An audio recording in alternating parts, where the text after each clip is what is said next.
Bismillahirrahmanirrahim. Assalamu alaikum students. My name is Abdul Rahman and I'm teaching you biology. Students, in this session we are going to discuss about neo-Darwinism या फिर इसको हम modern synthesis भी कहते हैं। अब इसके नाम से आपको अंदाज़ा हो रहा है कि बुनियादी तौर पे डार्विनिज्म के अंदर जो कॉन्सेप्ट्स हम पढ़ के आए हैं उन्हीं कॉन्सेप्ट्स के अंदर कुछ नई चीज़ें on the basis of genetics add कर दी गई हैं और उन तमाम चीज़ों का जो मजमुआ बनता है उसको जब हम डार्विन के कॉन्सेप्ट्स के साथ मर्ज करते हैं इट बिकम्स नियो-डार्विनिज्म। ऑलराइट, इसकी डिटेल्स क्या हैं या जो चीज़ें आपने याद रखनी है इनको हम वन बाय वन देखते हैं बोर्ड के ऊपर। Alright students, so neo-Darwinism in modern synthesis is basically a new idea that has been merged with the idea of the Darwin. Alright, Lamarck ने जो मैकेनिज्म एक्सप्लेन करना शुरू किया था उसी में फर्दर एक और गिरा लगाई थी डार्विन ने नेचुरल सिलेक्शन वाली, और उसी नेचुरल सिलेक्शन से ऑनवर्ड फिर जैसे जैसे जेनेटिक्स का दारोमदार या अमल दखल हम स्टडी करना शुरू हुए तो हमें पता चला कि भाई ये सारे का सारा काम जो है, क्योंकि उस वक्त जेनेटिक्स का भी आगाज़ भी नहीं हुआ था, लेकिन जो जो जेनेटिक्स के आइडियाज़ और जेनेटिक्स की थ्योरीज वगैरह को हमने अप्लाई किया एवोल्यूशन के ऊपर तो हमें पता चला कि yes it is operating with the nature. Alright students, so इसको स्टार्ट करते हैं। Advances in genetics, biochemistry, ecology and palaeontology have enabled scientists to identify mutation, genetic drift and gene flow as other natural forces for evolutionary change.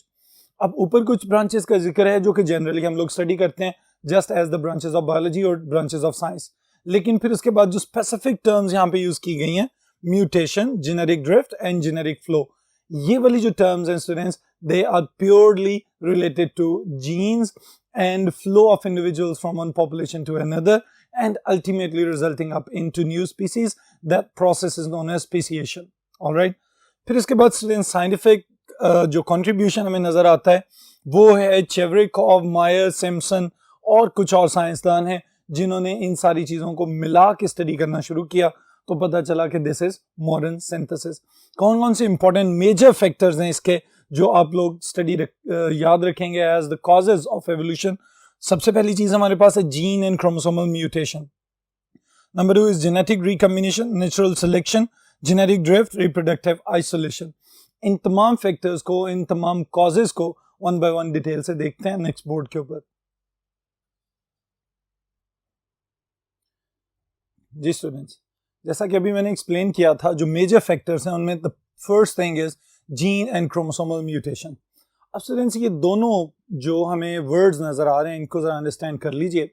Gene mutations और also known as point mutations, ये भी possible है कि किसी एक nitrogenous base या किसी एक न्यूक्लियोटाइड की डिलीशन या एडिशन या डिस्पोजिशन इस तरह का कोई भी अमल हो जाए, यानी कि कोई एक न्यूक्लियोटाइड बेस सीक्वेंस जो है वो डिस्टर्ब हो जाए, कोई जेनेटिक कोड ख़राब हो जाए, उसको हम कहेंगे पॉइंट म्यूटेशन।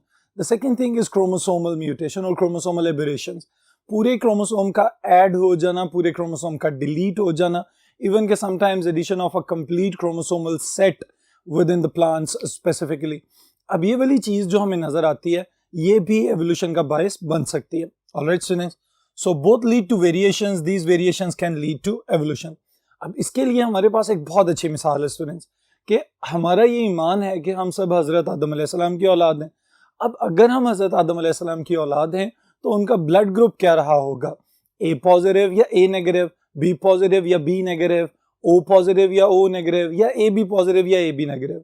अब इंसान तो वो एक थे, ब्लड टाइप भी उनके अंदर एक ही रही होगी, लेकिन जब हम अपने ब्लड टाइप्स को देखते हैं तो हमें पता चलता है इस वक्त सोसाइटी के अंदर we can observe 4 different types of blood groups. अब ये जो 4 different types of blood groups हमें नज़र आ रहे हैं ये किसी ना किसी म्यूटेशन की वजह से वकूअ पज़ीर हुए और फिर उसके बाद फिक्स हो गए within the population, and from then to till today इसी तरह से ये एग्जिस्ट करते चले जा रहे हैं। तो ये सारी की सारी पॉइंट म्यूटेशंस या जीन म्यूटेशंस और क्रोमोसोमल म्यूटेशंस की वजह से ऐसा पॉसिबल हुआ है। Alright students, the second factor which we have to study is genetic recombination.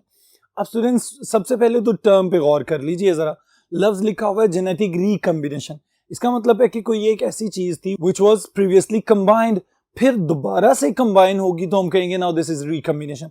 अब इस रिकॉम्बिनेशन को समझने के लिए स्टूडेंट्स पहले एक फिनोमेनन समझिए जरा। हम सब जितने भी डिप्लॉयड इंडिविजुअल्स हैं इंक्लूडिंग ह्यूमंस, वो सारे के सारे जो होते हैं उनके अंदर क्या होता है, क्रोमोसोम्स के दो सेट होते हैं, एक सेट उनकी मदर की तरफ से आया हुआ है फ्रॉम द ओवम, एक सेट उनके फादर की तरफ से आया हुआ है फ्रॉम द स्पर्म। ऑलराइट, जब ये दोनों कंबाइन करते हैं तो हमारे अंदर को एग्जिस्ट कर रहे होते हैं। इसका मतलब ये है कि आपके पास अगर 23 क्रोमोसोम्स के पेयर्स हैं तो उन पेयर्स में से एक तरफ वाला जो क्रोमोसोम होगा वो फादर का होगा जिसे हम पैटर्नल क्रोमोसोम कहेंगे, और दूसरी तरफ वाला क्रोमोसोम जो है वो मदर का होगा जिसे हम मैटरनल क्रोमोसोम कहेंगे। अब ये आपके अंदर तो को एग्जिस्ट कर रहे हैं, लेकिन थोड़ा सा एक स्टेप पीछे चलें तो आपको ये समझना होगा कि आपकी मदर या आपके फादर जब इन्होंने गमीटोजेनेसिस का प्रोसेस किया, गमीट्स बनाए, तो उस वक्त क्या हुआ, उनके अंदर मियोसिस हुई और मियोसिस के अंदर क्रॉसिंग ओवर होती है, और क्रॉसिंग ओवर के अंदर एक प्रोसेस है जिसे हम कहते हैं साइनेप्सिस, कियास्मेरा फॉर्मेशन और फिर अल्टीमेटली रिकॉम्बिनेशन। तो ये सारे स्टेप से गुजरने के बाद कुछ जीन्स जो हैं वो होमोलोगस क्रोमोसोम्स में एक से दूसरे पे चले जाते हैं, दूसरे से तीसरे पे चले जाते हैं, ये शिफ्ट हो जाते हैं।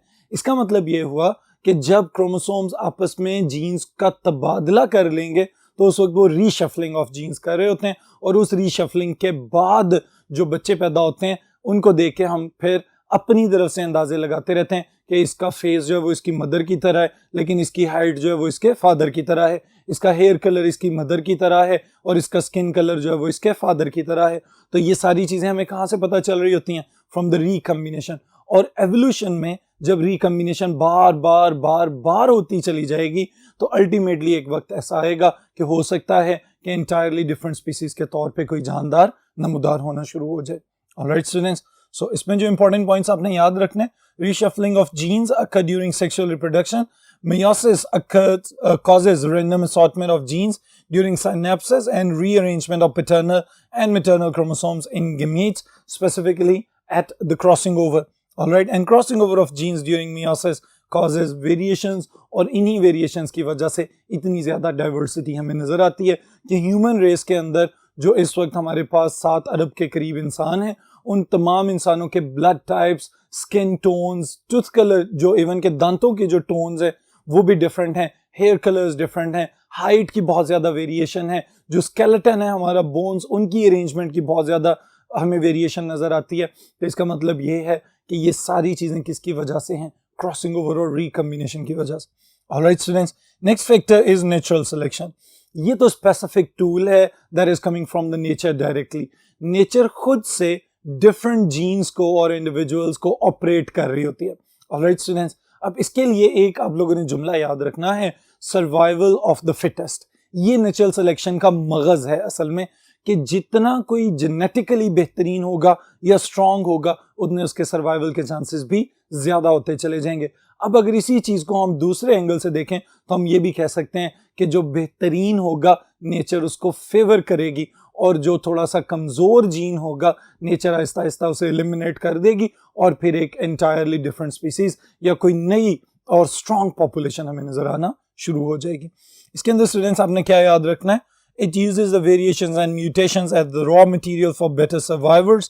Natural selection due to environment always exerts a selective influence and molds the species to fit in its changed environment. अब इसके लिए हमारे पास एक बहुत अच्छी मिसाल है स्टूडेंट्स। बहुत सारे लोग अपनी एक पॉपुलेशन छोड़ के किसी दूसरी पॉपुलेशन में एंटर हो जाते हैं। स्पेसिफिकली अगर हम बात करें ह्यूमन स्टूडेंट, यहाँ पे पाकिस्तानी जो स्टूडेंट्स हैं वो यहाँ से मूव करके बाहर चले जाते हैं किसी और मुल्क में। अगर वो परमानेंटली वहीं पे सेटल डाउन हो जाएं तो एनवायरमेंटल प्रेशर्स उनके ऊपर आना शुरू हो जाएंगे, जिसकी वजह से आहिस्ता आहिस्ता उनकी बॉडीज में गैर महसूस अंदाज में बहुत सारी म्यूटेशंस हो जाती हैं, और उन्हीं म्यूटेशंस की वजह से आहिस्ता आहिस्ता उनका जेनेटिक मेकअप चेंज होगा, और जेनेटिक मेकअप चेंज होते होते अल्टीमेटली ये भी पॉसिबल है कि वो बिल्कुल ही एक नई वैरायटी पैदा करना शुरू हो जाएं चंद सालों के बाद। तो ये वाली चीज़ क्या है? नेचुरल सिलेक्शन, और फिर उसको एनवायरमेंटल इन्फ्लुएंसेस के थ्रू ऑपरेट करना और अपने इन्फ्लुएंसेस एक्सर्ट करना। ऑलराइट स्टूडेंट्स, नेक्स्ट जो 2 फैक्टर्स हैं उनको देखते हैं नेक्स्ट बोर्ड के ऊपर। जी students, next we have genetic drift. अब जेनेटिक ड्रिफ्ट, पहले तो ये इसका मतलब समझ लें। जेनेटिक ड्रिफ्ट क्या है? कि sudden change in gene frequencies of a population and that should be by chance. अचानक से खुदा न खास्ता कोई कुदरती आफत आ जाए या पॉपुलेशंस के अंदर कुछ इस किस्म की तब्दीलियां आ जाएं कि वहां पे जो जीन्स की फ्रीक्वेंसीज हैं वो चेंज होना शुरू हो जाएं, लेकिन शर्त ये है कि पॉपुलेशन छोटी होनी चाहिए। बहुत बड़ी पॉपुलेशन होगी तो छोटी मोटी ड्रिफ्ट की वजह से ओवरऑल उसकी जो जीन फ्रीक्वेंसीज हैं उनमें कोई खातिर तब्दीली नजर नहीं आ सकती। Alright students, so we can memorize changes in gene frequencies in small populations by chance. Gene frequencies will continue to fluctuate until a mutation is lost or fixed. ये वाली चीज स्टूडेंट्स बहुत ज्यादा समझने से ताल्लुक रखती है कि हारी वाइनबर्ग इक्विलिब्रियम में भी यही बात एक्सप्लेन की जाती है कि कुछ जीन्स जो हैं वो तो हमेशा अपने अंदर म्यूटेशंस करते चले जाते हैं, बाज़ औक़ात म्यूटेशंस इग्नोर कर दी जाती हैं, लेकिन बाज़ औक़ात वही म्यूटेशंस पकड़ भी ली जाती हैं। बिल्कुल इसी तरह के जैसे भी थोड़ी देर पहले मैंने एग्जांपल दी थी, जो हमारे ब्लड टाइप के अंदर जो जीन्स ऑपरेट कर रहे थे उनके अंदर म्यूटेशंस हुई और म्यूटेशंस के बाद वो ब्लड जो है वो सर्वाइवर का ब्लड बन गया। इसका मतलब ये हुआ कि पहली दफ़ा हो सकता है ए पॉजिटिव ब्लड टाइप हुई हो, लेकिन फिर एंटीजेंस गायब हो गए और गायब होने की वजह म्यूटेशन पॉसिबली हो सकती है।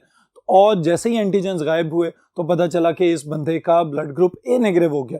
अब वो ए नेगेटिव अगर तो कमज़ोर म्यूटेशन होती या उसकी वजह से इंसान मर जाते तो फिर क्या होता, आहिस्ता आहिस्ता वो म्यूटेशन ख़त्म होती चली जाती और ए नेगेटिव ब्लड टाइप का आज हमारे सामने बिल्कुल ही कोई भी किसी किस्म का की एग्जिस्टेंस ही पॉसिबल ना होती।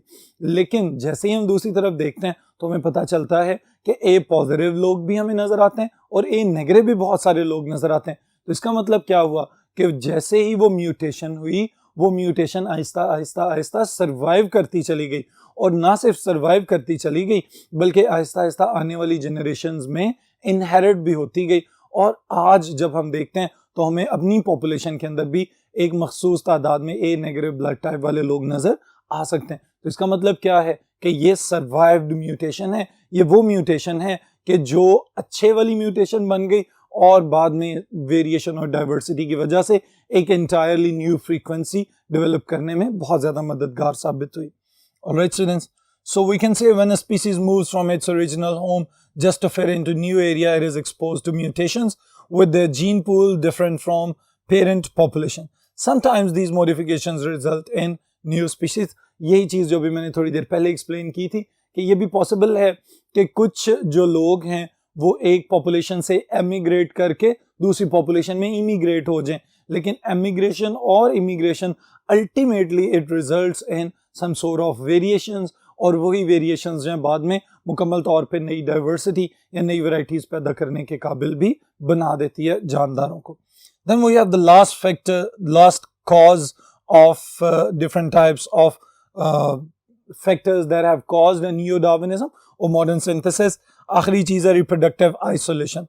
Reproductive isolation students it is also known as inbreeding. सबसे पहले नंबर पे इस लफ्ज़ के ऊपर ही अगर गौर करें तो आधा कंसेप्ट तो आपको यहीं पे समझ आ जाएगा कि बहुत सारे जानदार एक ही पॉपुलेशन में रहते हुए अगर अपने आप को रिप्रोडक्टिवली आइसोलेट कर लें, यानी वो दूसरे इंडिविजुअल्स के साथ क्रॉस करना बंद कर दें, तो इसकी वजह से क्या होगा कि उनके पास जो जीन सेट है, जो एलील्स हैं, जो फीचर्स और ट्रेड्स उनके पास मौजूद हैं, उस पॉपुलेशन के अंदर या उस एक छोटे से टुकड़े के अंदर बार बार वही एलील्स रिप्रोड्यूस होते चले जाएंगे और अल्टीमेटली ये भी मुमकिन है कि मुकम्मल तौर पे एक नई पॉपुलेशन पैदा हो जाए और मुकम्मल तौर पे कोई नई स्पीसीज वगैरह या एक एंटायरली डिफरेंट वैरायटी वाली स्पीसी हमें नज़र आना शुरू हो जाए।